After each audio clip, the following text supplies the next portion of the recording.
no. Yes.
Testing. 1, 2, 3.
What's up? Good evening.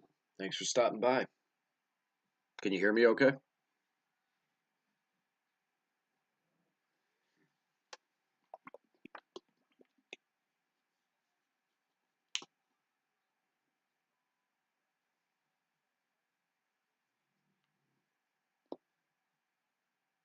Can you hear me all right?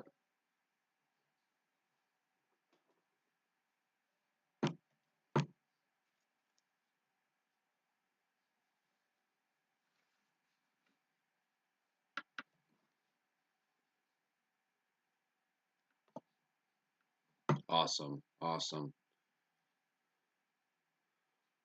So what are you working on tonight?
Nice. What always deters me with Imperial Guard and honestly any Space Marines, I mean, I'm from the I don't know, I look at a Space Marine model that's not wearing a helmet and just ask myself why. I guess Guard make more sense because nobody's got that crazy face mask, but it always bothers me with that one Space Marine that's just they're too cool for their helmet. And like some reason what's the old meme that their face has a 3-up save or something like that. So I use that as my excuse to stay away from painting flesh tones. The truth is, I spent a month and a half on 200 models for a tournament for Tyranids. I just never want to paint flesh again. For the rest of my, if I can avoid painting flesh tones, I will be one happy guy. Right now, I am working on the commemorative Vindicare Assassin. Yeah, his other piece over here, the rest of the little building, because he is going to see some play here soon in a battle report where I run him with uh with my Grey Knights. How well is he going to do? Not sure. There's like you look at his data sheet and he should do well, but he rolls ones more than any other character in the game.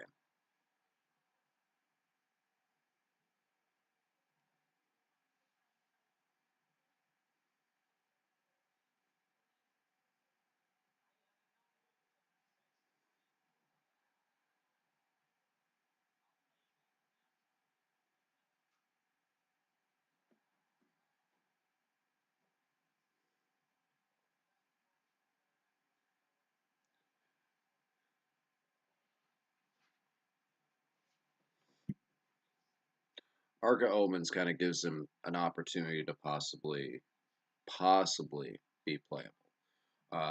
The Grey Knight list I put together has a lot of synergy just inside of itself. And if I go and put other units, like I've looked at a 5-man purgation squad for a little bit of extra firepower out of Deep Strike, but I feel like that's just going to give up Abhor the Witch points. Where, mind you, I'm not expecting to stop my opponent from getting a lot of points on Abhor the Witch, but I don't want to give up free points for killing psychic units.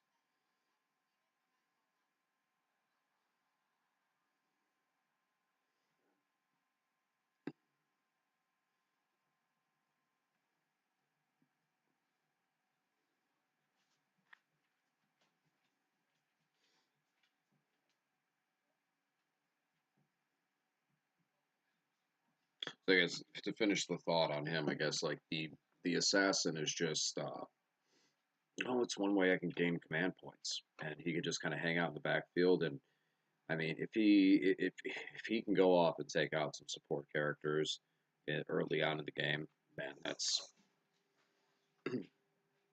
going to be brutal for the overall impact of the game.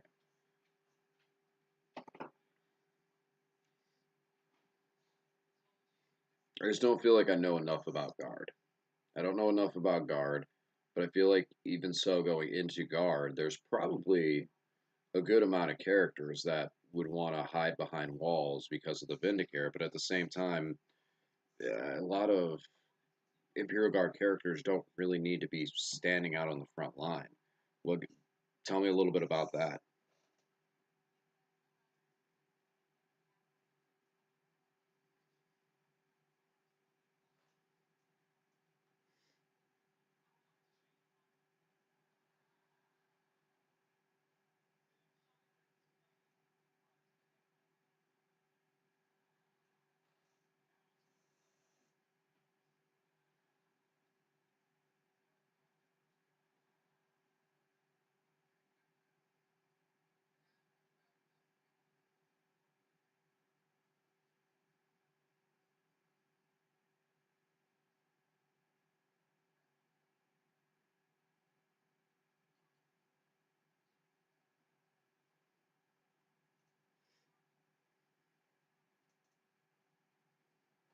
Also, I'm curious: is guard your primary army? Is that like the is that your number one, or what would you say your primary army is?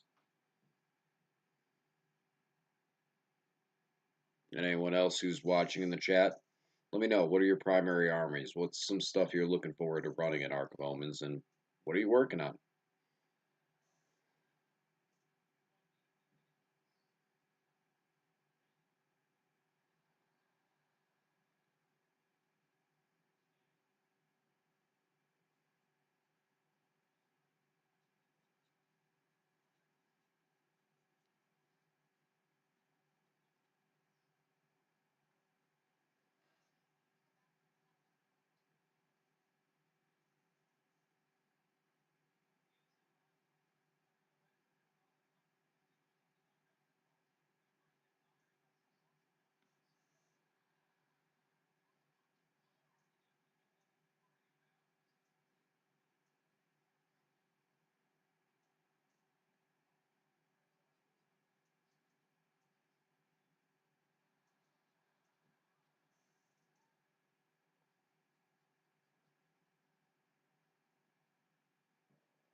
It seems like a lot of people have really liked the kill team rule set. It's nice to be able to one easier to transport. You're not carrying. I mean, some of the armies that I've taken to tournaments and stuff like that, I'm scared driving to the event that everything's just going to topple over in the car. Um, that's on me for spending more monies on models than I do on transporting them. But yeah, it's sometimes can get real exhausting. I've looked at Kill Team and just went, man, if I could just make this really nice painted 10 or 15 guys, probably even less, it would just be a different aspect of fun. But then as soon as I do that, I just look at all the rest of the armies and I want more models. So I'm never going to be happy. Never going to be happy with how kill teams set up because I just want all these. I'm so used to all the big brutal armies. And I got a buddy of mine.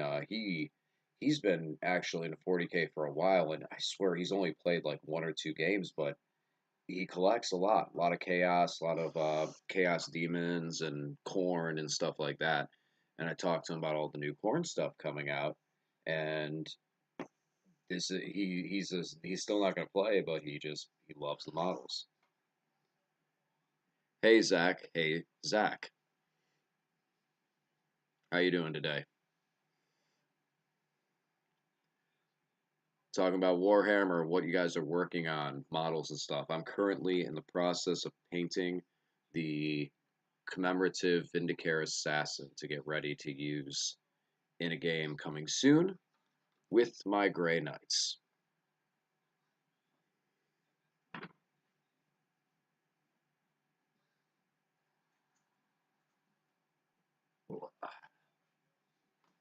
Yes, I run away to go grab a charger. Sorry about that.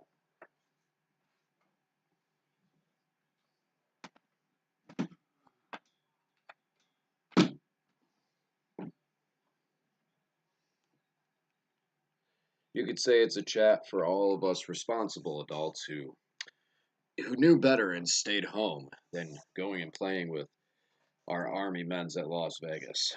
In other words, I want to go to Las Vegas, but I can't, so we'll talk 40K here and cry about it.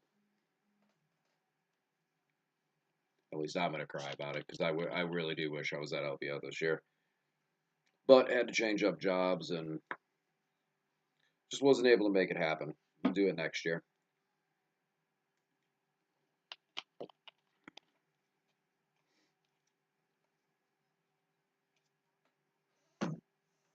EA Theome. I'm looking to run 100 Necron Warriors 4x20 and 2x10 to put in two Ghost Arcs backed up by Illuminar and Silent King. I have 125 points left. Over, any thoughts on good units to help finish off 2K? Well, first thing I'm going to ask you is how many Technomancers are you running? Because with what you're looking at, you can still do, you have two rights of reanimation off of Illuminator Xeris. Then you have the command point, which allows you to do an additional rights of reanimation. So you could do that off of Xeris, or you do that off of Technomancer. Xeris, you're probably going to want to keep in the backfield so you can keep charging different Necron warriors, powering them up, giving them the boost, and then you can send them forward. So, with that being said, you want a Technomancer on offense if you don't already have one.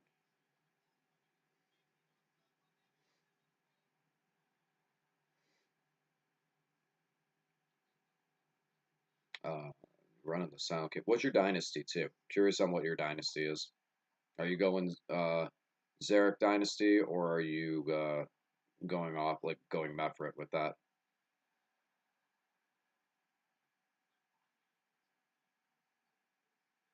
Because to me that looks like a build. That looks like a start of Mephrit.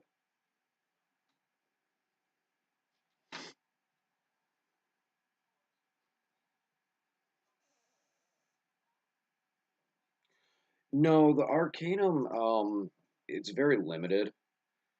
Very, very, very limited with the Cryptex. I mean, I do like Failsafe Overcharger in my current build because I have all the Canoptic units. So I like that one a lot.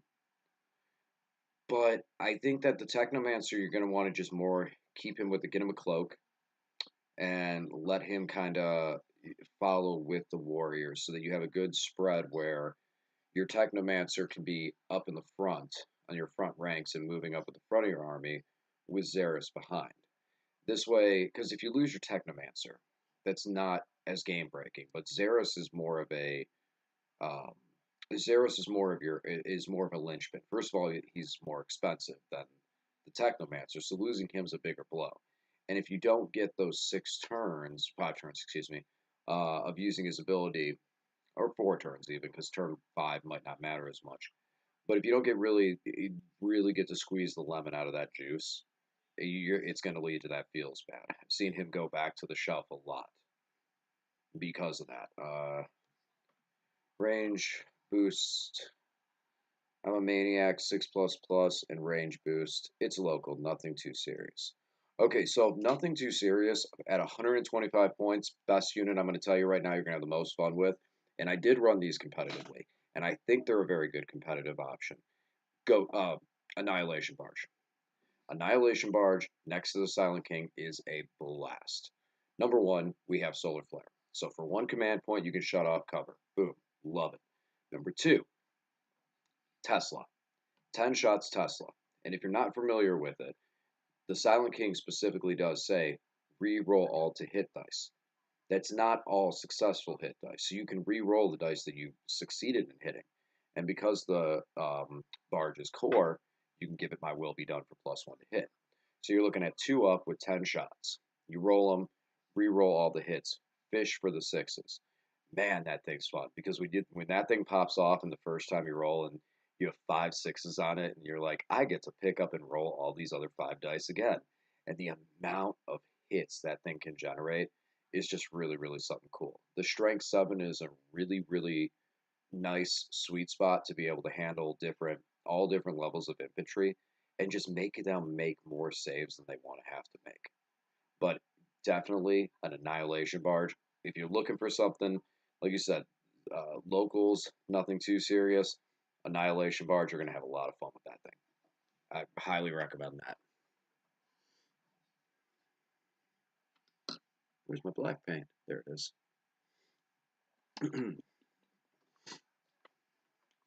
I will say about speaking about tournaments and getting Necrons ready for tournaments out here. Man, am I happy to see that plasma intercessors are not going to be a thing anymore because I was building I was building a lot of my units around a 5-man cap. You know, we take a 6-man, but as soon as you take that 6 model, you're maxing out how many shots they get. Um, but the now without having the plasma, they're not going to get those max shot because of the blast on the plasma rounds. So I was more fearful with the scarabs because I was just looking at that going, man, that's so much damage coming through against scarabs. But now, won't even have to worry about that. I won't have to see that.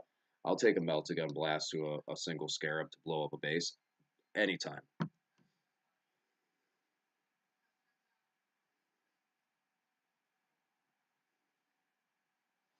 So if you still have your catacomb barge kit, I was way too worried to take this up until they got hit earlier this week.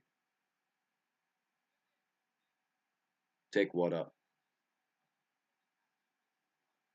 Oh, the plasma. Yeah, yeah, yeah, yeah, yeah, yeah. It's a guard in practice around my area with some of my friends. Guard in practice were getting beat up by the plasma assessors. I mean, it wasn't. They just burn right through them. They don't. They just burn through them so fast. So they were taking a serious hit, and for that matter, I would assume Necron warriors would take a serious hit too. We don't have really that resilience. I mean, a Chronomancer can give you a 5-up invuln, but that's still just a 5-up invuln. So I was concerned about that. I'm running Grey Knights as well. I haven't decided what list I'm going to take to the next major that I go to.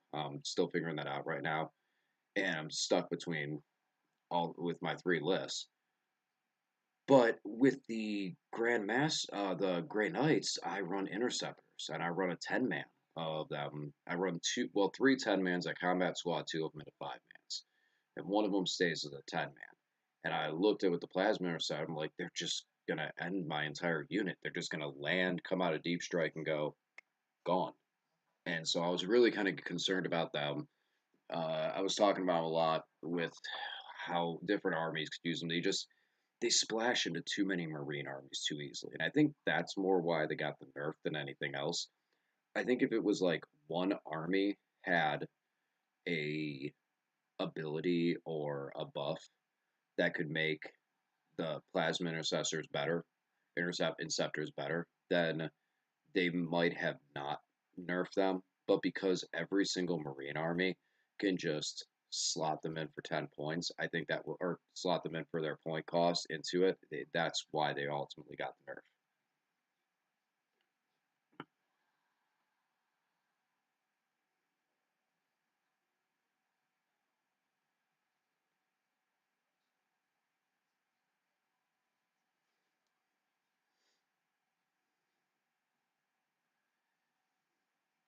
What I was gonna say about the Annihilation Barge, if you still got the kit and you're willing to break off that little front, the little beam in the front where the Overlord would hold on, where the Overlord would hold on to, and you can actually move that off nicely.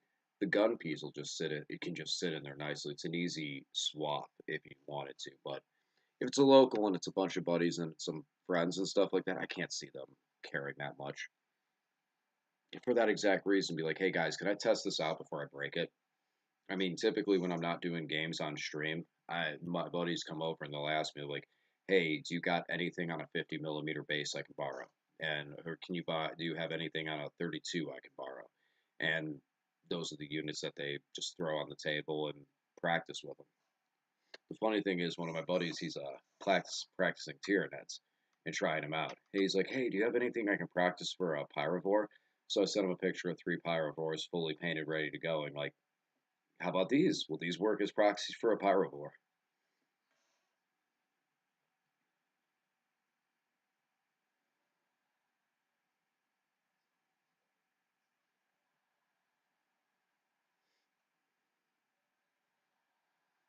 Here's a question I have for you.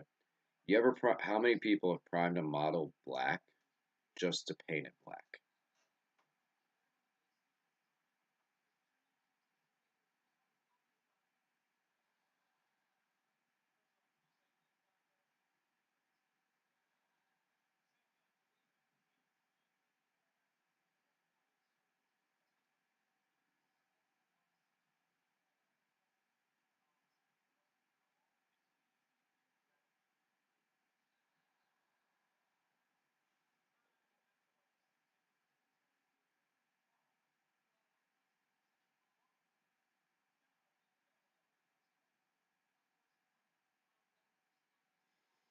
Oh, I was also thinking about running 2 of the 20s in the back objectives with flares and rest running reapers.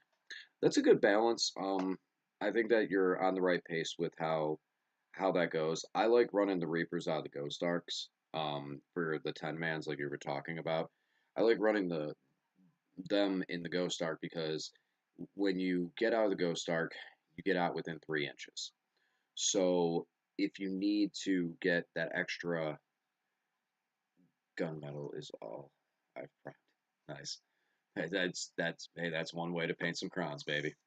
But when you get out of that vehicle, you get a 3 inch disembark, disembarking within 3 inches. Then you get your move, and then possibly an overlord or lord nearby to give you another extra inch, or maybe you have an extra move off your dynasty, even, or the command protocols. Then you have that advance. Man, that makes those warriors really, really fast off the advance. So taking the Reapers allows you to still have forward shots without fully sacrificing that with having the momentum and sending those guys running off. Uh, the Reapers in the front are strong. The only issue that I see with the Reapers is unless your dynasty is adding an extra 3 inch to your range, when you have a 20 man brick and you go ahead and you move them forward, the Reaper's short range means that they are not going to, that some of the guys in the back might not be in range. So that is one area that I always have kind of a tough time with it. But if you deploy the Reaper, the 20 man Reaper squad closer in front and in the more precarious position where they can get shot at and you might lose some of them, then your opponent should do what you want them to and shoot at that Reaper squad. So now the models that you probably wouldn't make it in range with to shoot are the ones that get pulled first and potentially reanimated to the front. So it's going to come down to deployment. I think the Necron Warrior army has play with Arc of Omens. I think it's going to play very much like a Milsim army should competitively. where you have to focus on your truth, have to focus on your infantry, and really have to work on your momentum moving across the field with things like 10 mans jumping out of ghost arcs and where your Gauze Reapers are and your Gauze Flayers are. So having the Gauze Flayers in the front line, because you're not going to be able to hide everything, it's going to be impossible. But having the Gauze Flayers in the position where they're the ones that can get shot first lets the Gauze Flayers, if I said that right, I meant Gauze Reapers, get into the backfield objective positions and kind of slow roll up the field. With the army style you're trying to play though, don't take center. Con, attack center. Controls a hit center with your double objective secured units all day and twice on Tuesday. But don't don't get into a position where you're putting a squad of warriors right smack dab in the middle, because most other armies are just going to bolt through it. I've considered running the rapid fire 12-inch plus 1 strength, but I feel advancing is very important with the Reapers, and at that point, the 30-inch range benefits both. It does, it does, but the 3-inch range, I think you can get that out of a Ghost Arc. Like you said, you're taking a Ghost Arc, so your 10 mans that are jumping out of those can already get a boosted 3-inch to the range just by getting out of a Ghost Arc, since you have to disembark. So that's a big one to keep in mind. A little fun food for thought is on table quarter missions. If you deploy a Ghost Arc right dead center, as close to that center objective as you can in the middle of your table edge area, you can disembark from the Ghost Arc 3 inches, move forward, and tag that center objective right out of the Ghost Arc. So that 3-inch extra movement is more important than the 3-inch extra range, because it's where you're going to be on the field. And right now, if you're battling and you're not battling on an objective, you're killing yourself. You're just giving away points to your opponent for doing nothing. And with Marines being so popular in the meta, they're going to want to take center, clear you out of it, and just hold it for the entire game. So you want to be in a position where you can look at the center field and shoot it down, and then have like one of those 10 mans that can just kind of scoot and tag, scoot and tag. I don't know what the rest of your list composition is. You might have some Tomb Blades or Scarabs that could do the same thing, but just keep those units that can scoot and tag that point, and let all your warrior bricks come to the outside. So now that Space Marine player for Oath of Moments needs to make a decision. Are they going to sit at center and score points and let your warriors just put pour dice after dice after dice on them, or are they going to start moving to take care of those warrior squads, in which case they're not going to be on center and scoring points for Oath of Moments. So it makes the Marine player have to think to play their army.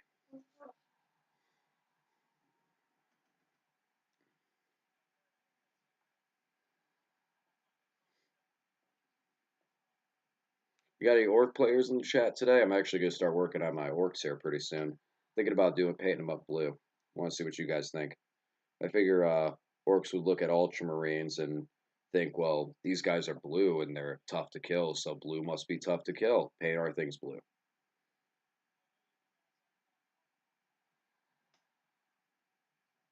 In a similar color scheme to like what I did with my Necrons. Very, very bright blue in the end. I was actually going to start working on them tonight, but I didn't. I thought the airbrush might be a little too loud over the stream every once in a while when it kicks on.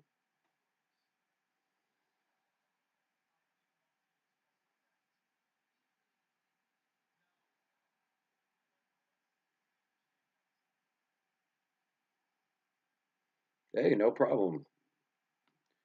Anytime. Feel free to subscribe to the channel. I do a lot of content on focusing on units. Right now I've been heavily focusing on Necrons. They've been a big part of my competitive year. I've done really, really well with them and had a lot of high GT finishes. That's why I really wish I was able to take these guys to LVO and finish out the year, because it's been a great year with Necrons. And I'm not sure with into Arc of Omens if I want to keep pushing them or play something new. But either way, I got them. They're tournament ready. They're table ready. They're ready to go. I just need to make a decision. And right now, Grey Knights look really, really strong. So it's hard for me to ignore them. But it's those. I'd say those are the top two contenders for competitive play right now. is either I'm going to either play Necrons or Grey Knights, even though there's a sadist in me that wants to take AdMech and try and put some points on the board for them since they've been struggling right now, struggling bad.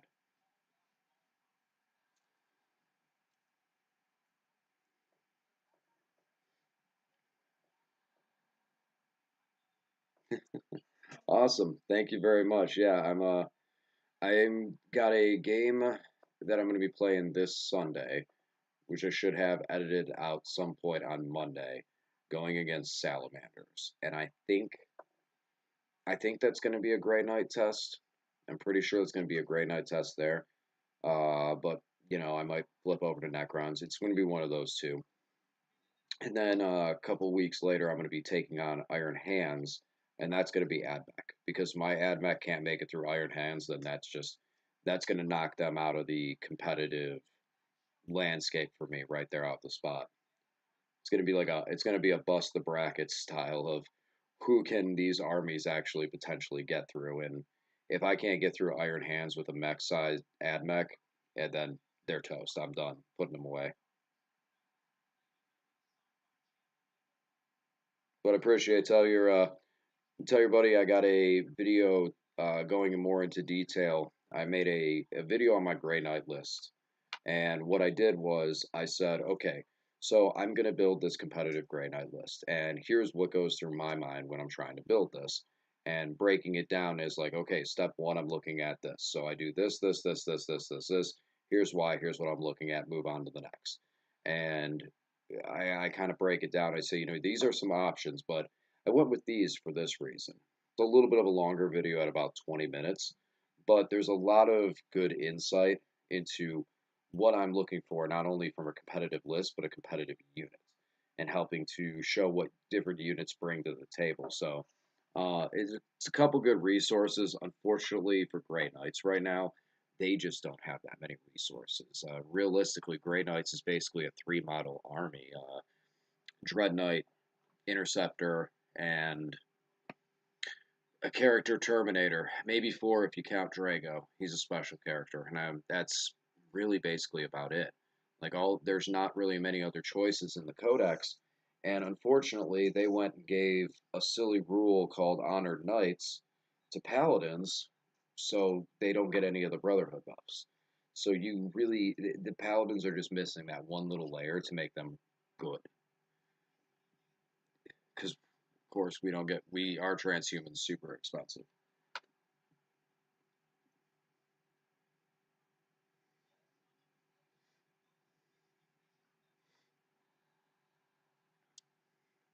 What were some other units that you're running in that Necron list? Because I see you got the Warriors King. I mean, that pretty much fills most of that up, doesn't that?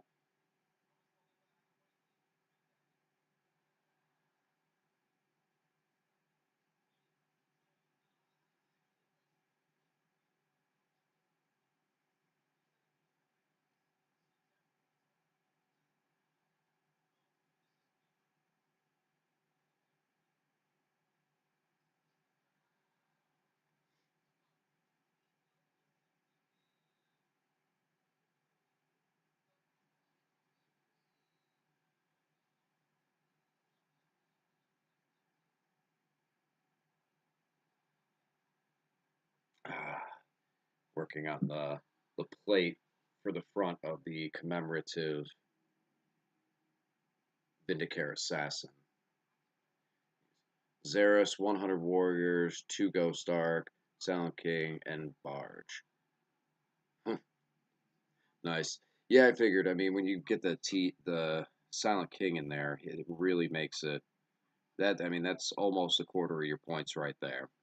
And then the barges dropped significantly, which I like. I feel like the reanimation of the Necron army has kind of been diminishing, like with hordes of warriors and stuff like that, because of the support that we lack. And everyone looks at it and goes, "Oh, warriors aren't that bad. Warriors aren't that expensive. This, that." And it turns into it's not that the warriors are bad; it's that there's so much extra support that's so expensive. And it's really tough that when you start putting that list together, you run out of those points. And there's a lot of extra cool things that you could run. The canoptic reanimators, et cetera, et cetera. And as far as like you said, playing more social, more casual, yeah, I'd run the reanimators because when those things get running, they're just your warriors are impossible to stop. Higher end competitive, I think the reanimator still lacks. I think that the reanimator could use a benefit of some sort of character defensive rule, like so it can use lookout sir if we're not going to put them in units. On top of the fact if they're not going to be with their low toughness, low wound count, really hard to hide. It, they don't activate really until your first turn unless you want to spend 2 command points. And we're granted, Silent King gives you 3, but man, command points are hard to come by, and I cannot see spending 2 on that. But needless to say, the Silent King or the Silent King still does those boosts, and this is very reminiscent of what we saw at the beginning of the edition. Now, as you go along further with it, if you're trying to go to some tournaments and trying to do a little more major and heavier tournament, I have to ask you this question. What has changed now from the beginning of the edition when Necrons first hit? So when the Necron Codex first hit, and we were first looking at our Codex and what we could do, the Warriors were a dominant part of it. A lot of lists that you'd seen going competitively were running maybe multiple C-TANs, maybe a single C-TAN, but it was Silent King Warriors, Silent King Warriors. That was everything. And we dealt with the Marines, Plasma Inceptors. Go figure. It was almost a complete turnaround at the beginning of the edition here until recently. But that was the unit that we were using. Excuse me, was the Warriors. They were a big part of the at the beginning of the edition. And then over time they fizzled out. And now we get these point drops and the change to the objective secured. And I do see a lot of people jump over and go, oh, okay, Warriors, Warriors again, Warriors again. And I don't think points were the problem. And I don't think points changes are initially going to be the problem. I think the damage output of other armies is at such a level in this game right now that what you're spending the points for Necron Warriors in comparison to other basic troop infantry is not they're not going to survive the damage. They're not going to survive how much damage is being put through, and units are going to get removed too quickly. So I think that's one thing to keep in mind with the Necron Warriors moving forward is that are going to still have kind of a rough time going into staying alive into some of the mashups, especially in this current landscape of the meta. Because now, before, we didn't have all the books released that we do now. Now that all these books are being released, all these armies have a lot more abilities that can remove a squad of warriors like that you don't get the reanimation rolls and takes all 20 of them away. Now, could that be an over the top competitive standpoint look at things? Yes. But as someone who does like the game and wants to inspire even casual players to play their armies to the best of their abilities, that is going to be it's going to be a feels bad when your warriors don't operate. Sorry, trying to block that light behind me. When your warriors can't perform to the level you want them to, aren't reanimating, you're not getting to do with them what you spent the points on and what you brought them there, because so many other armies can just crush a squad of warriors way, way too fast. So keep that in mind. Keep that in mind with the Warriors. I think that's a big a big place for them to be. You know, you just got to make sure that they're not going to get ripped off the table. I mean, yeah, one okay, but if 2 of your squads are getting ripped off the table in the first 2 game turns like that, it's going to get kind of scary. Are the other three? Is the other three? Are the other 2 squads going to be able to survive through the type of damage your opponent's putting out? And then you got to ask yourself the question, is that army the only one that's going to be able to do that? And from my experience, no. A lot of armies can vaporize 20-man warriors like nothing. Yes, 5-up invuln. Yes, count as cover. A lot of armies, such as like Votann, can just ignore cover based with a lot of their stuff. So there, the cover save is not as relevant. We go over to 5-up invuln. Do you want to make 45-up invulns? I don't. And usually that gets into a rough spot where they're not going to make it through, and then you lose that whole squad. So keep that in mind. Warriors have a lot of cool tech that they can do off the reanimations and stuff like that, as long as you're still able to get the reanimations. Is your army fully painted? Are you ready to go to this? Are you ready for this thing, or are you guys kind of going with some practice and some plastic practice, which is always good. I mean, this game gets expensive and can take a lot of time to get your armies ready and ready at a level that you like them too. Like when I look back at some of my first models that I built into this game, I look at them and they don't look too bad. But then I get in close and I really look at the detail and just go, man, what was I thinking? Like I know I was in my 20s, but I didn't think I was painting while I was drunk. I didn't think I was drinking and painting at the same time. But man, some of those things you would really question it. And then as I moved along, I figured out how to use a lot more different color tones and not to how to not load up the paint, but still get armies pushed out quick. When I went to start practicing the Wraiths against Lane, and with that battle report of Necrons versus Votan, I rolled up. I wanted to run a full Wraith squad, so I went picked up a box of Wraiths. I had them built, primed, painted, based, and table ready in like 3 hours because the paint scheme that I have it down so systematically that I could just machine it out really quickly. So that's a benefit to that color scheme. And then later on, if I decide to, and the cool thing is I've set that army up for second day judging at a couple of tournaments for painting. Some of it might be my display board work, but it got set up for a couple of times for the day after. So something I'm doing right. But it also has an opening to go in and paint a little more into it and do a little more work after the fact, which is nice. I'm not limited because I didn't completely knock myself away adding all that color and doing all these details and just bore myself out of the one unit that I'm painting over and over until, you know. And I think Necron Warriors are a tough call for that too, and that's just Tyranids hurting me on that for painting gaunts. Oh, I got 20 warriors still to go. Silent King, it'll probably be all set in 2 weeks. Silent King is being the most time. Yeah, yeah, especially with how much that model costs. Yeah, painting up the warriors now. Dip it in silver and hit it with a blow dryer.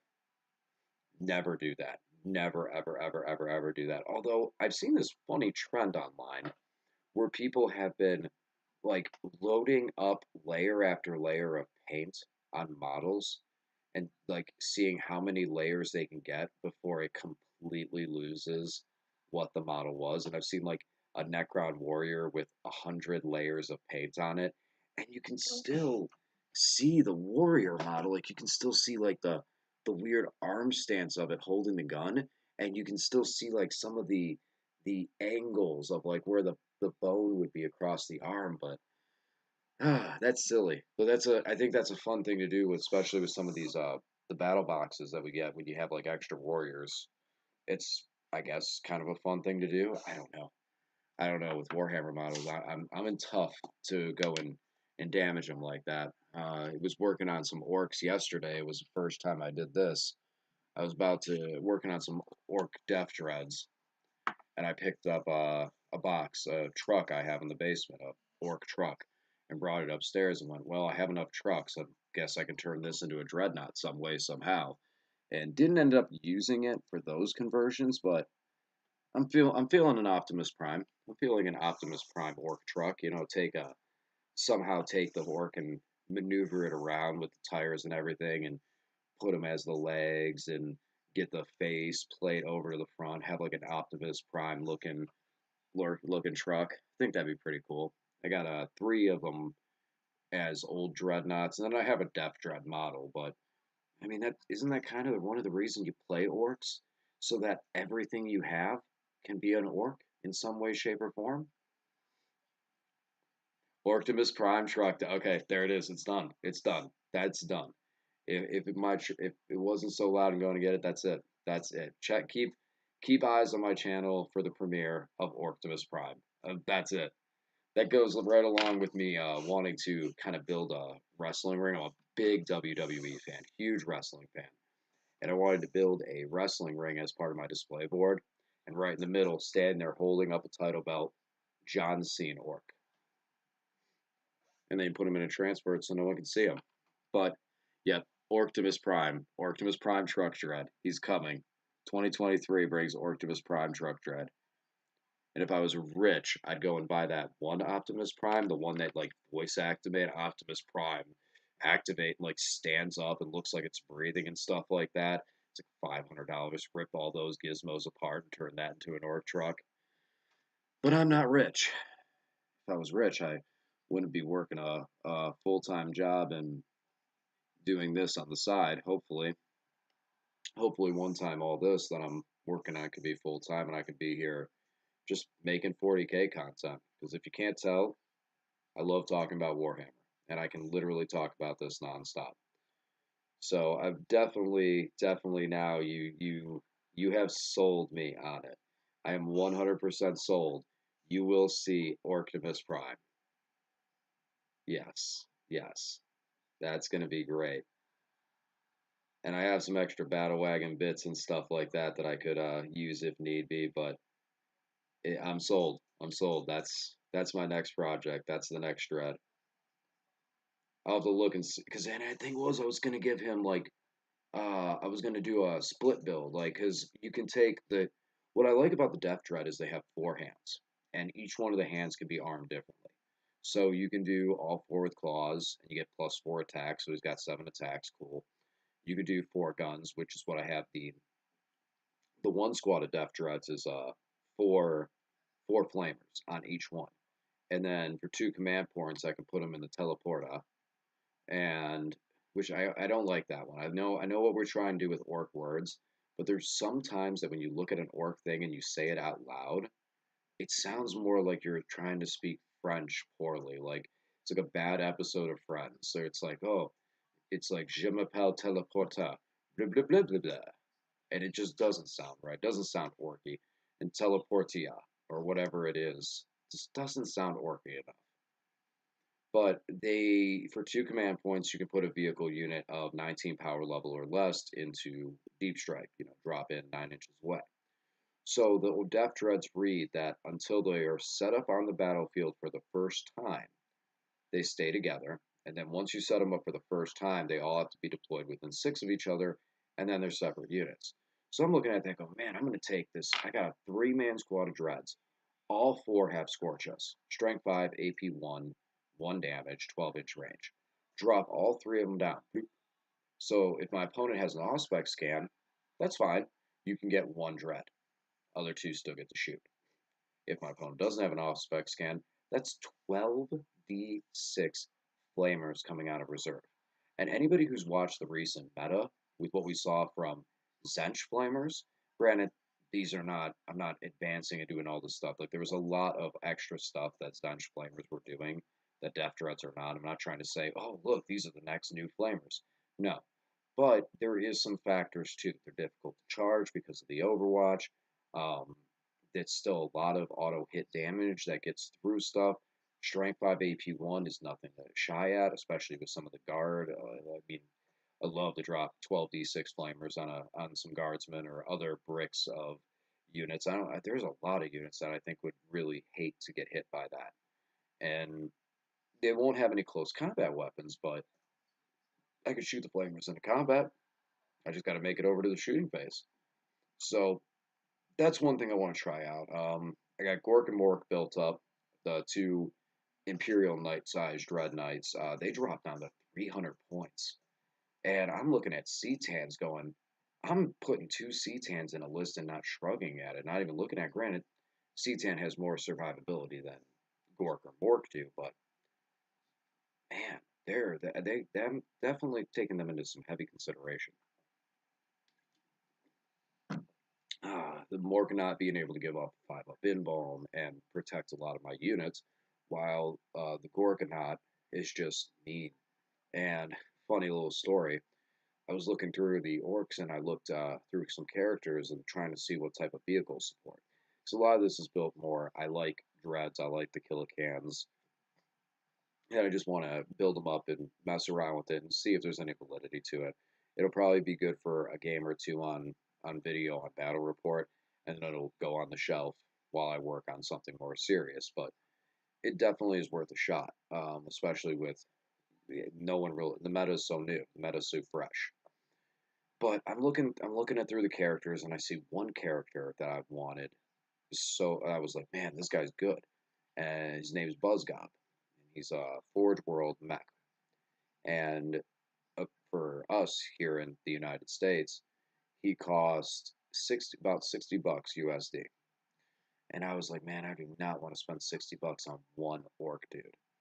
So I'm cleaning up my basement. I'm looking through bits. I'm like, well, maybe I could just build him. Let's see what I got in the bottom. Well, you know what? I can build him. As I open up my box, I look in there, and there's a little plastic baggie. Because when I said, hey guys, I'm going to play orcs, I had like 4 friends just load me up with so much orc stuff for free because they were just like, oh, you're playing orcs? Here, I have this. Or I gotta say, the orc players are the most generous and friendly in the community. They have to be. Orc that's one thing is I've noticed is like orc players are the most generous and friendly. They have to be. I don't know. I know I just repeated myself, but I can't stress it enough that it's like it seems like those are the guys that I run into, and Kevin, man, I know he's gonna tear me into it, Mister what is it? Good Mister Sportsmanship champion of my team, Burning Rivers game, multi-time best sportsman. I'm gonna hear the now we're gonna hear the end of that if he finds out this one, but he they're just the nicest guys. And man, they loaded me up with so many orcs, and sure enough, in one of those boxes of orcs, I look down, there's a little plastic baggie. I'm like, it looks like Forge World parts. Pick it up. Sure enough, he's downstairs, and here's one of his grots for Buzzgob. So it turned out I had him. Here's the other one. I just haven't cut this massive piece off of the bottom that's supposed to get removed. But they're just hanging out with me. I have a painting table. My 40K table is in my basement, and upstairs where the family room is, I have a separate desk that I have just some painting supplies on so I can paint.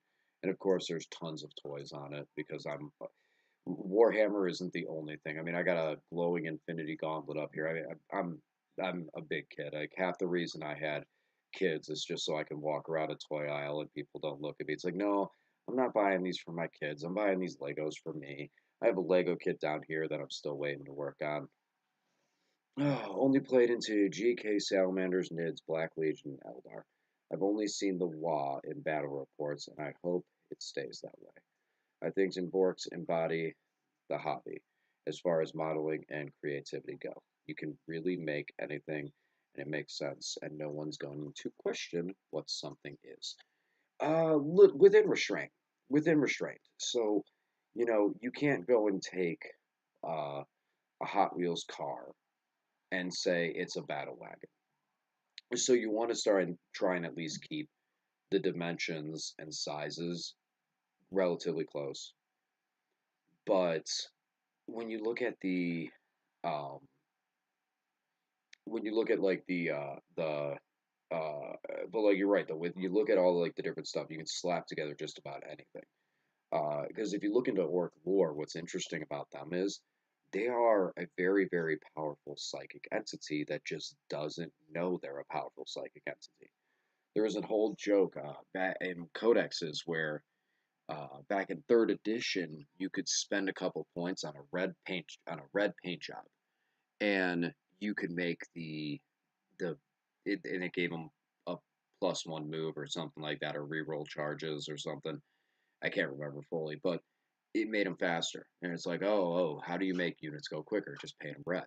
Well, now you look into orc lore, and that's exactly how it works. They think that in their mind, they think that different colors represent different things. And because of the orc collective, if they really think hard enough and believe something enough, they can actually bring it into existence. So if all the orcs look at a vehicle and see that it's red and go, oh, that one's a fast one, suddenly that vehicle is just going to move fast. And you look into some of the other lores with different armies, you have to look more in the Imperium and what happens after the Imperium runs into orc armies is that they can't get the vehicles running after the orcs are dead. And it's just like, why? You know, these things were working 30 seconds ago. Why are they not working now? And okay, orc vehicles are in shamble. I mean, we literally have a rule called ramshackle, but you would think that they could get a little bit of power out of it, and it comes to be that the reason they can't run them is because that is part of the orc collective, is that mind and that culture. So you have these mech boys who have more, they're more in touch with machines and the machine spirit and stuff like that, that they're inside piloting and operating these machines and dreadnoughts and battle wagons, et cetera, et cetera. And in their mind, they think that it should be working, so it just works because they think it's supposed to work. So it probably doesn't even run on gas or anything. I don't know why they have exhaust. But yeah, but once the orcs are dead and there's no mental energy around it, then the vehicles stop working. And it's kind of crazy. It's like, wow, so orcs are smarter than your average bear, I guess.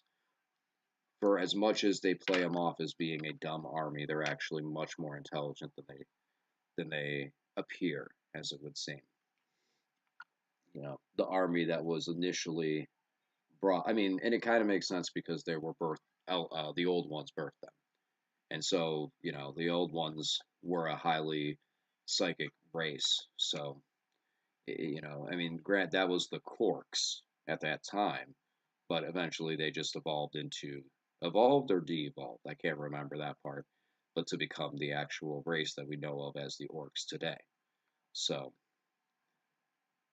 it's fun when you start looking into some of that stuff and seeing, because even as a competitive player, I like to look into some of the lore and see what's going on with them, just because it helps with painting and building models and display boards and things like that, where it gets you extra points at the tournaments and stuff, and also just all in all, like to have that, as silly as it might sound, that connection with how this stuff that we spend so much money on, being able to understand where it comes from and what it does.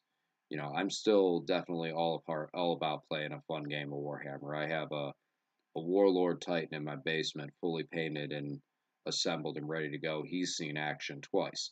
And obviously, I'm never going to take a Warlord Titan competitively. That's never going to happen. This game is never going to hit a point where a Warlord take. I will clip this and save this for every day on the channel. I can promise you there is never going to be a day where my buddy, Mr. Warlord Titan, is going to be a competitive choice in a standard Warhammer 40K game. There's no way we're going up to 6,000 point games. And even then, he's still not going to be a competitive choice. Man, could you imagine that? A GT would be like one round would last a day if it was at that size. Terrible. Terrible. But yeah, I mean, that's where I feel with some of those things. And Um, what you said with the Necron. Let's go back to the Necrons because I want to leave you on that note there. Uh, how long have you been playing Necrons? Has it been a long a long haul, or are you relatively new to the game? Is this your first army? Always remember the first ones. Are you looking to expand on your collection? Give a little background on what you're looking at for your your Warhammering experience, because that'll help me maybe stir up some conversations that uh, more appeal to some things that you might be interested in, maybe some stuff that you and your buddies have talked about, maybe something you're just curious about the army. I've run a lot of Necron units and that, and I greatly appreciate you guys stopping in, talking with me today. You know, throw your army up in chat. We'll start talking about it. We'll start talking about different units in there, lore, all that different jazz. As long as it's not uh, space clowns, because I really don't have them memorized. I know that I don't like facing them. I know that for some reason one of the most competitive armies in this entire edition has been Harlequins. I mean, from point one to point now, they've stayed competitive all the way through. There's been a build you could play with Harlequins all the way out. But it's anybody who's got any questions, anything with your armies, or just wants some opinions on maybe paint schemes and stuff like that. I'm curious. Let's throw it out there. Start having some fun with it. I still got a little bit of time before I need to start thinking about going to bed. I do got to work in the morning, unfortunately. Still can't quit my day job just yet. Yet is the operative word there. But I do appreciate, guys coming in here, hanging out, helping me get used to this. Right now, it's been a new adventure, recording, making videos, talking to myself a lot of time talking to myself. So it's nice to have someone to interact with and not just staring at a camera and, trying to get these things out there and trying to improve all around on my improv skills. And right now, just trying to keep flow going because once this video goes up on my YouTube page, if someone glances over and sees it, I don't want them to see me just staring down, painting at a model and being silent. I'd like to actually have some feedback, some context, so that if someone glances at this video, maybe that'll make them stop in because I'd like to start doing this once a week, just coming on here, hanging out, work painting a model, building a model, and just talk some Warhammer. Get kind of a keep my finger on the pulse with what people are interested in the community because this helps me as well with writing videos and making videos. Playing since early summer, Necrons only started with the recruit box, played a 500-point game, 220 Necron warriors, and fell in love with them. But know a good chunk of the Necron lore. Okay, still wishing for an army of renown with Trazen, bringing 2K of whatever from the gallery and let it rip. So I actually was talking. I'm very surprised that over the time that we've seen, Games Workshop does a very good job with Trazen. Like they have done an excellent job. This goes back to me being a wrestling fan. Is booking, and the best way I can define him is he has been booked super, super, super well, but he just is not a good data sheet. It's a really bad data sheet because his one unique effect is that when he dies, he can replace another character and stay on the battlefield. Who do you want to lose for Trazen? Now, I like what you said there with the bringing. I don't necessarily think he needs to be an army of renown, but is there a way? So when you buy the Necron Codex, you expect that all units that you need to run the book are going to be in there. Okay, so can we create a Trazen unit that is a mirror of some other units? Maybe bringing back the pariahs or something like that. They can be a mirror of some of these other units out of Imperium or stuff like that, and allow him to be able to bring not the unit out of the gallery, but a clone or a image. Can we bring one of those out of out of like a clone, like an after image or some sort of sense, where it could be a copy of like aggressors or a copy of this, copy of that, and then give him like a couple different options that he could take. Maybe include in the stat line or something. I'm more concerned about it being overly complex. But if the way that unit stays on the battlefield is the same as, or actually, what here would probably work well. You could pick a unit in your opponent's army. So this way, you're not adding a data sheet to the game per se, but you pick a unit in your opponent's army and you clone over that, and you have that clone unit that you spent points on, as long as Trazen's alive.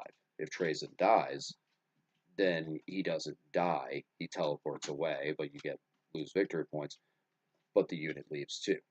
So now his ability to die and take over a different character makes sense because now when you're losing that crypt deck that might have failsafe overcharger or um, any of those abilities, now it makes sense because you want him to stay alive for those units. The biggest thing is it comes into overcomplicating the game. It's a great idea. And I think that a lot of people said that like, man, why can't we do this? Because Trazen does this, Trazen does that. And it's like, well, how do you tell that in the game? And I'm not even saying for a competitive level. I'm even saying for just a casual player without that being too complicated. Because if you say, oh, he can take any unit in the game, look at all the codexes, look at all the options he would have. So I think that'd be a little too much. So it needs to be maybe a clone unit that specifically targets either a style of shooting, a style of close combat, maybe an access to psychers in this same fashion. But after seeing the recent update that GW put out, I am very curious to try out the Necron Annihilation Legion. I have a lot of destroyers that are ready to go. And I found a glitch in this. When I first thing I saw when I looked at the Annihilation Legion was I was like, they want James Workshop wants you to roll this army slow.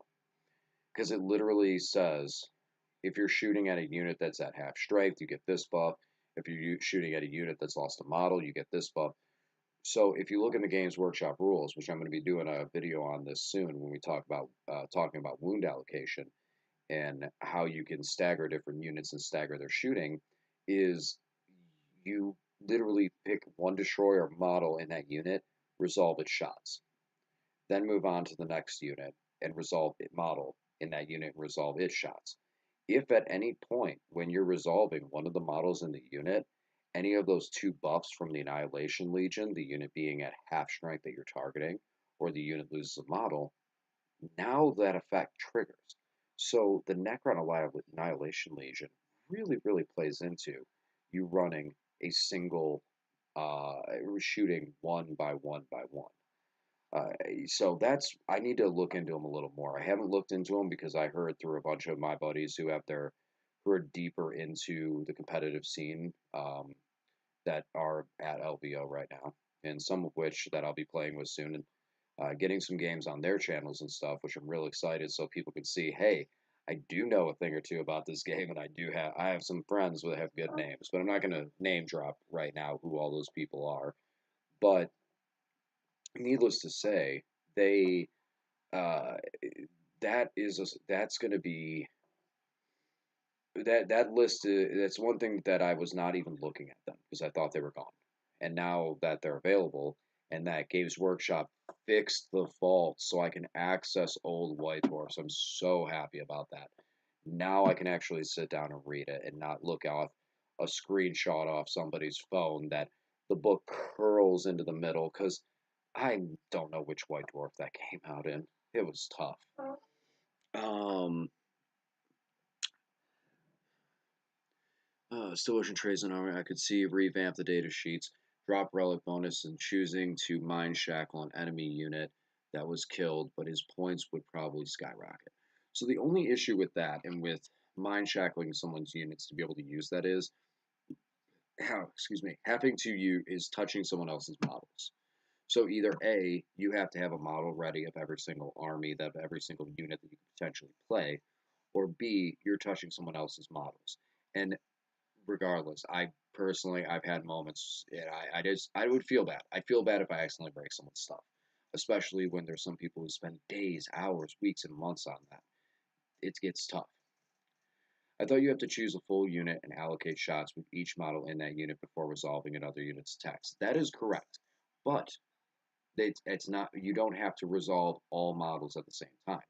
If you look into if you go into the shooting, declaring shots in the shooting phase, and in the section where it talks about the declaring targets, and actually I'm sure it probably came through backwards, but I can actually give you the exact page and quote you on this if you have the Arc of Omens book, just to help you out on this.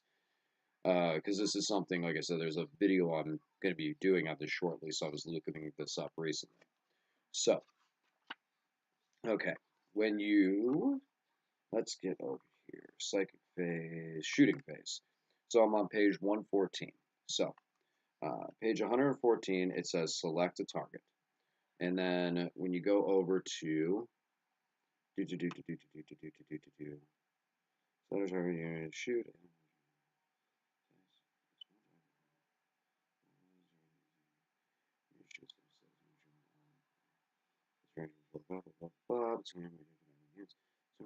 One model can shoot. One enemy model can shoot each target with attack. I think it may be in the resolving part. I apologize.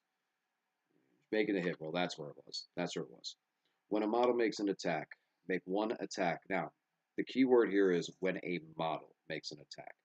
And when you look into this, after attacking with a major range melee, attacks can be made one at a time, or in some cases, you can roll multiple attacks together. The following sequence is used to make attacks one at a time. So when you look at this page and how the grid is, with how the grid is set up, this is set up according to the very top sentence. It's built around making attacks one at a time. And the important part is here, you are going to go all the way to the inflict damage step with the armor save. So when you do this, you're selecting one destroyer model. You have a single destroyer model. You have a unit of 3 destroyers, and you wish to shoot at a squad of 5 Marines. Okay, you got 5 Marines in front of you. So you go and say, this 3-man destroyer is gonna shoot all of its guns at your 5-man Marine squad. Okay, first destroyer, he gets 3 shots. I'm gonna shoot with this one destroyer model. Resolve his shots. You've already declared them, and you have to resolve that entire unit before moving to a new unit. Everything you said is correct. But once you take that one unit and you select the first model in it, people often forget because we get into a habit of playing fast dice. So what we do is we take all the dice for the unit, pick them up, roll them all at the same time, and we end up wasting attacks, wasting hits, and losing a lot of stuff because there is some opportunities like this one. So what the destroyer, what the annihilation call does with this is you take that single destroyer model in that unit, and he's the one that shoots first. You roll your 3 dice. You hit with 2, you wound, or you hit with 3, you wound with 2, and 2 wounds go through, and you kill 2 Space Marines. All right, so now he has killed. So now he's resolved his attacks. You killed 2 Marines. Now you need to resolve the next model in that unit. So when you go to roll to hit with him, the annihilation Legion rule triggers because now he's shooting at a unit that has lost a model from it. So now he gets, I believe it's +1 to hit, I think is what he gets. So now he's hitting on 2s. Okay, cool. He shoots in there, and even though he's hitting on 2s, he had a bad night, and he only killed 1 guy. Probably could have done it the other way, would have made more sense. But anyways, he kills 1 guy. So now the unit is half strength.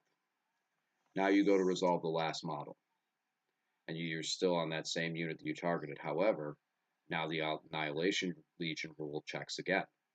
And now it shows that that unit you're shooting at is now at 50% or below, and both of the buffs now trigger for that last guy. So that's where you need to see. There's also other units that do similar with it. One of the units I'm going to be focusing on is the AdMech Castellan robots. Castellan robots have 3 guns, 2 of which are 2 damage, and 1 is a single damage. And while going up against my buddy and his Tyranid warriors, I was able to stagger the attacks to maximize that. So a lot of it, what it comes into is being able to take, you have to finish resolving all the attacks on one model. So you can't just jump around and do the damage off of different units and different models, etc., etc., etc. But when you take that one robot who has 2 handguns that are 2 damage each, and then a shoulder gun that's 1 damage, and you're firing into 3 wound models, and there's already 1 damage in the squad, and the guy's got 2 wounds left. At that point, you might say, okay, I'm going to shoot with 1 hand cannon. Okay, now and you got 2 damage because that's 2 damage gun. And you got 1 through, and that finished off that model. Okay, so now you might shoot with the shoulder mounted one because you're like, all right, probably just going to put 1 wound from the shoulder mount because ballistic skill, blah, blah, blah. So you shoot with it, and you put 1 wound through. So then when you shoot with that shoulder cannon, actually this base is better with Marines, but whatever, I'll finish this up.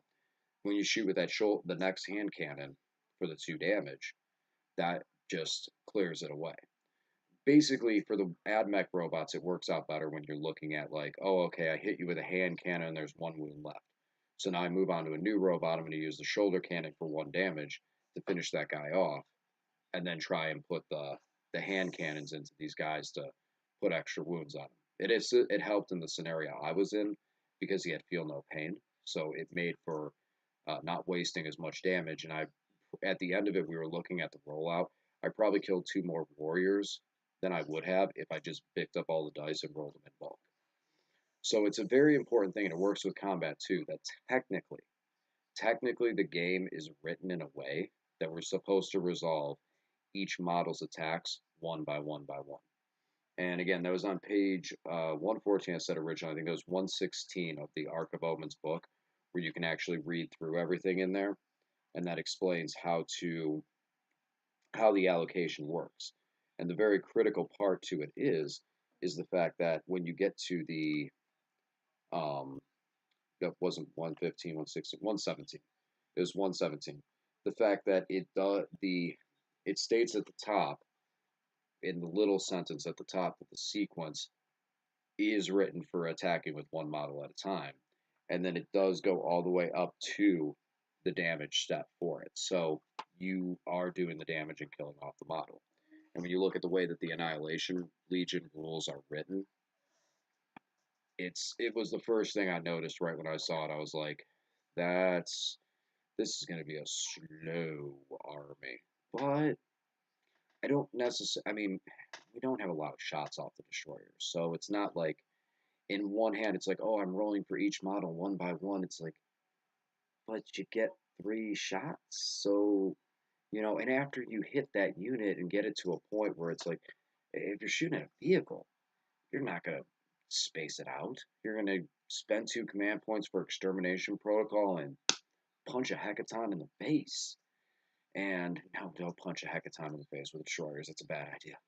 But that's how that's going to end up. But I don't feel like it actually is going to slow it down that much. But what I'm really excited to see is what I can do with some of the warlord traits because I glanced at it, I saw some cool stuff, and man, I'm looking to get some Scorpack lords on the table. I got 3 Scorpack lords that I'm waiting to just launch them on a table. With Arc of Omens, bring it. I want 3 Scorpack lords, some destroyer locust lords that just rush the field and lose the game and go to the bar. That's the plan.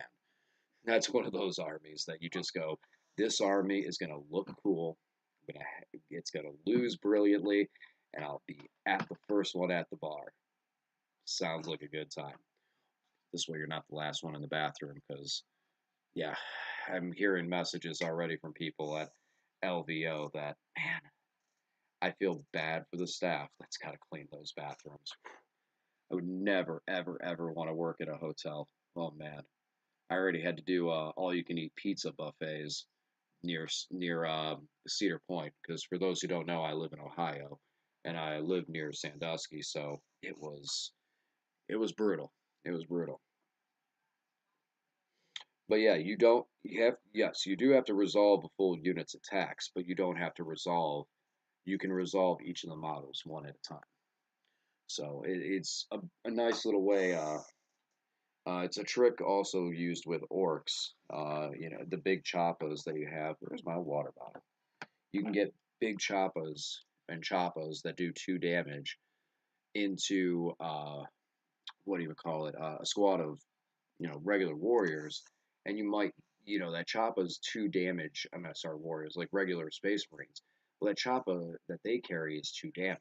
So you don't want to waste that on a guy who's already got a wound on it. So you might start moving through your individual orc models, the ones that do 1 damage, until it just do one orc guy at a time, until one of them happens to hit, cleave home, and finish off that guy with a wound on it, leaving you with fresh 2 wound models, and then you go over to the knob, who swings through and sends full Marines packing. Yeah, definitely. I will. Needless to say, even if I don't run it competitively, I'm definitely going to get that on the table because I have so many destroyers. It's not even funny. I got a converted Locust Lord that I made. Um, I love spiders. My favorite Necron units are spiders and scarabs. I love them. Love them, love, love, love, love them. And especially scarabs. I love my little scarabs. They're my buddies. But with that, I was running a Locust Lord, and I wanted him to sit with a theme. So I went and got an old pewter tomb spider. And I mean, tomb spider is a canoptic spider, but it's the old name that it used to go by. And it's a very compact looking model. I like its design because it looks like it's something that would fold up and just fit underneath a monolith. And then the monolith lands and it just unfolds and goes to town. But yeah, I chopped the legs off of it. Poor, sorry, little guy. Now it looks like something. It looks like some twisted something out of like that Sid from Toy Story. It looks like some twisted toy out of his bedroom. Someday, for that spider's body, I will make something happen for it. But I took the legs and put them on the bottom of the locust lord, and man, does he look menacing! You got this just like giant spider, like he looks cool. So, looking forward to get him on the table.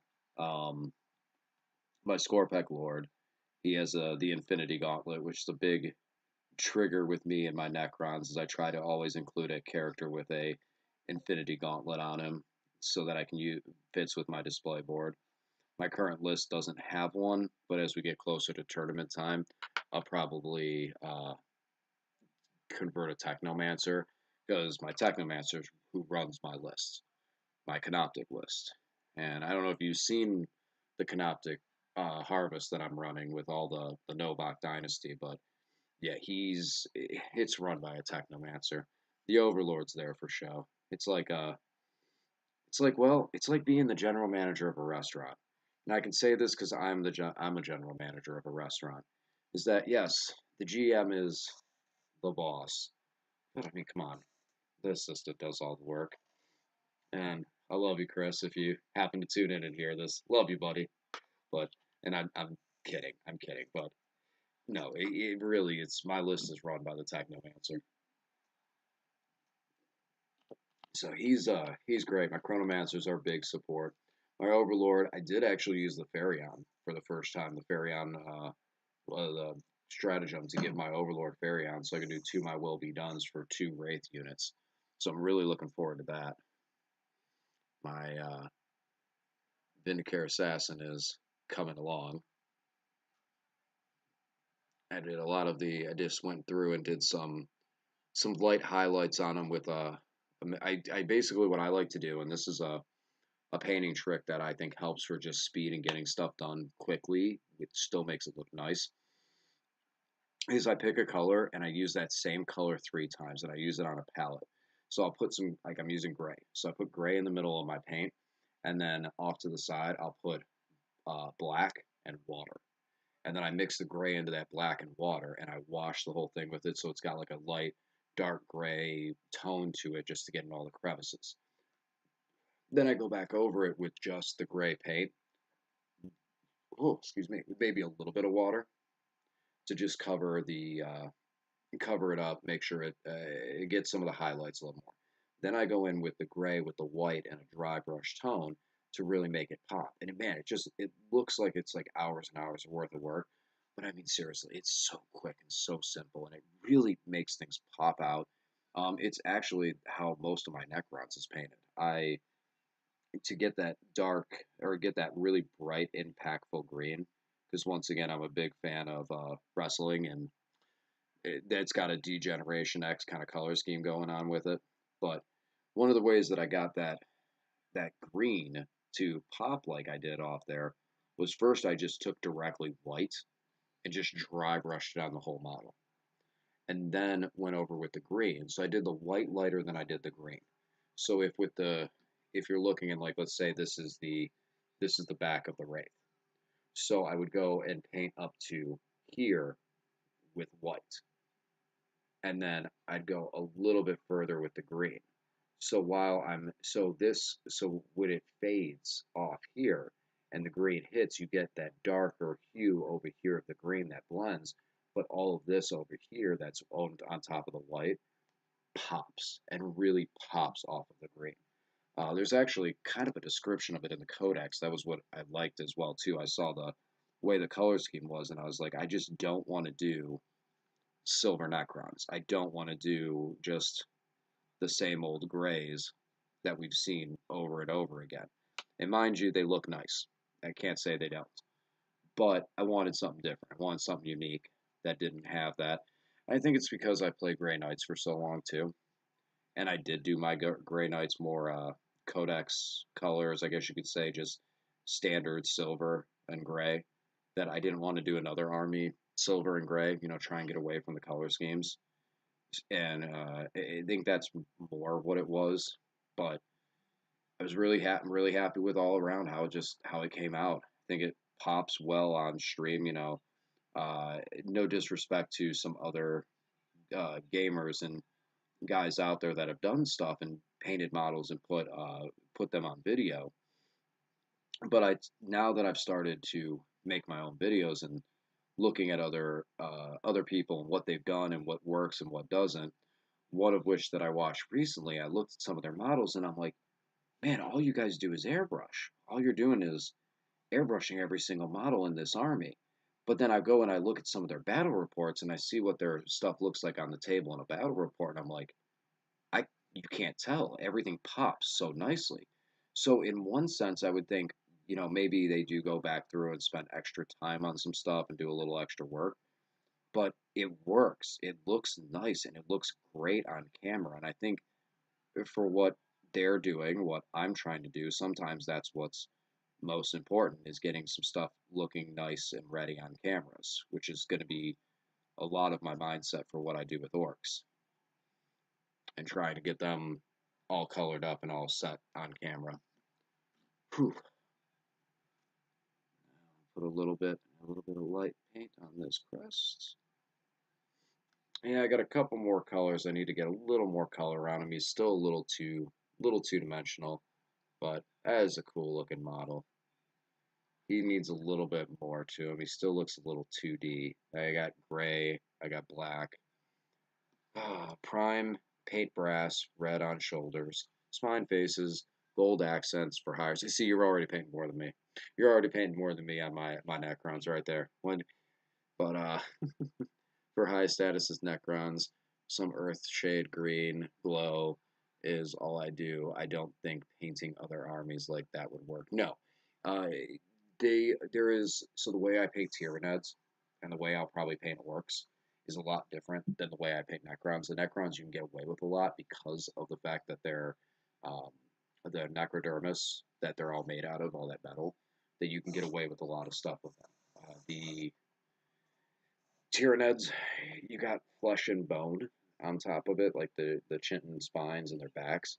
So with that, you want a kind of a drier paint that doesn't. Well, I guess that's in your personal preference because you can go gloss and you could go matte with the armor. I've seen both and both look good. But with the skin, you're probably going to want to go with more flesh tones and washes and stuff like that, which can be really, really easy and really fast. But it's a different process than what you would do with the metals. Space Marines, you can probably get away with some of that too.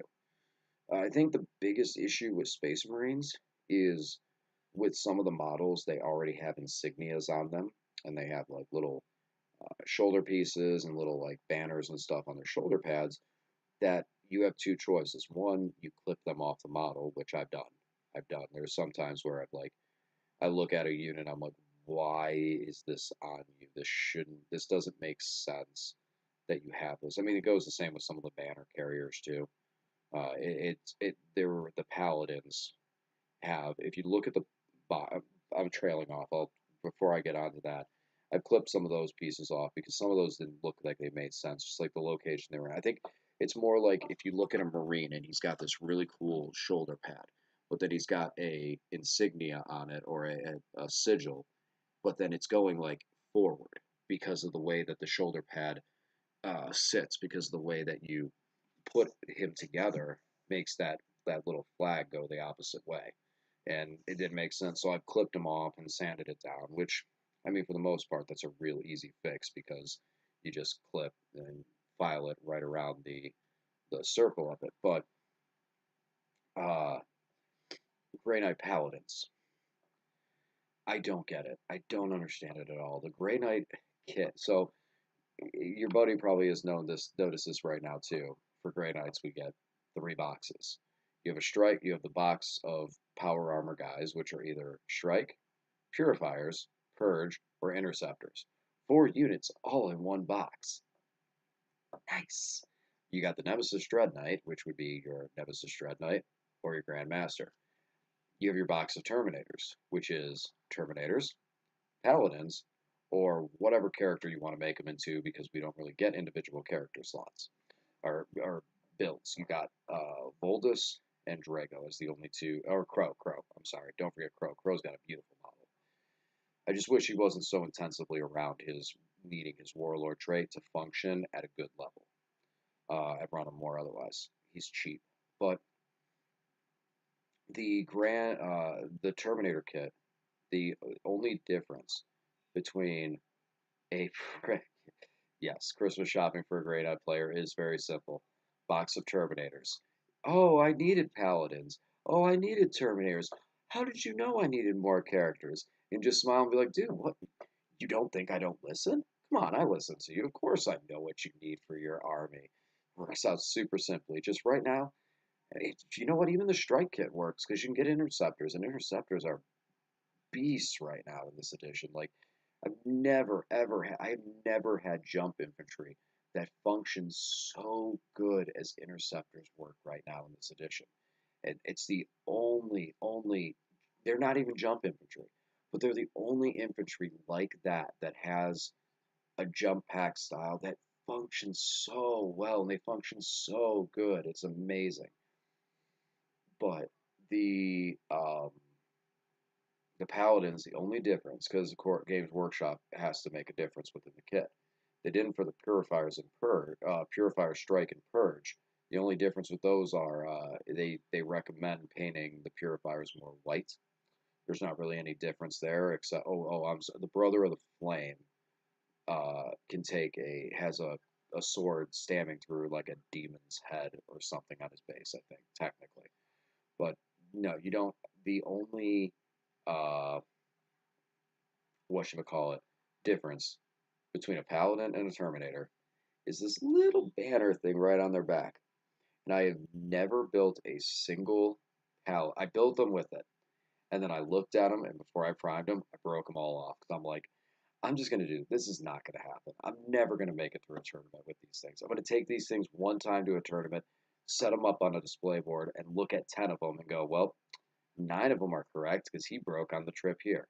And then go through the games, and I'll play day 1, and I'll get through it. I'll go back. I'll be like, all right, 6 survived, so I got 6 left. And by the time I get home, there's going to be like 2 left, and I'm just going to break them off anyways. They're never going to survive. Funniest thing with Omen was him needing to get another combat patrol to get back to 2K points. Why is that? Was he running double Grandmaster? I mean, I know a lot of people were running double Grandmaster for a while. It shouldn't be that bad. I mean, I can't think of anything except for the double Grandmaster that would really push him that far away. And with that being said, there is still like a lot of other things dropped in points really nicely. So he'll have to take a look at tomorrow morning, 9 a.m. My video is going to drop. Gray Knights, Gray Knights are great, or Great Knights, which is kind of a little punny joke that I usually use. I tell some of my employees whenever a customer leaves, I always say, "Good night, bye, have a great night." So, and my employees, I tell them like, just listen. I never tell a customer, thank you, have a great night. I always say thank you, have a great night, and they look at me confused. And then they get the first order comes in, they see it, and they're like, all right, thank you, have a great night. And then they hear it, and they're like, man, they're like, really, really? Now I can't. They can't unhear it now. They can't unhear. All right, guys, you have a great night. And I mean, I even say it to my friends now when they're leaving, and they turn around and stare at me. They're like, and just sigh at me. But appreciate it. Thank you, and thanks for hanging out and talking. I appreciate this. This is great practice. I know that there hasn't been a lot of people in the chat, but I'm going to keep doing this and keep getting the reps in because as I get more and more reps, I'll be able to put out more content and keep talking. This is difficult. It's difficult to talk to nobody, and I appreciate having anybody there to be able to give me a little bit of conversation. Hope you guys have subscribed to the channel already. If you haven't, please do. The more the more support I get, the closer I get to be at a point where I can do this full time. Getting, we're up to 200 subscribers now. So I got another eight. YouTube wants me to have another 800, and my play hours are catching up real fast. So that's a good thing. But talking with you a bit, I think Grey Knights is gonna be the battle report we see on Sunday. I think I'll give them a try, and then we'll look into probably getting Necrons Monday or Tuesday on a game. So maybe later in the weekend or next week, I should be able to have a Necron video out there too. So, uh, I'm gonna butcher it. Etheum. Thanks for keeping me company. Hope you have a good weekend. Stay safe, and we'll talk again soon.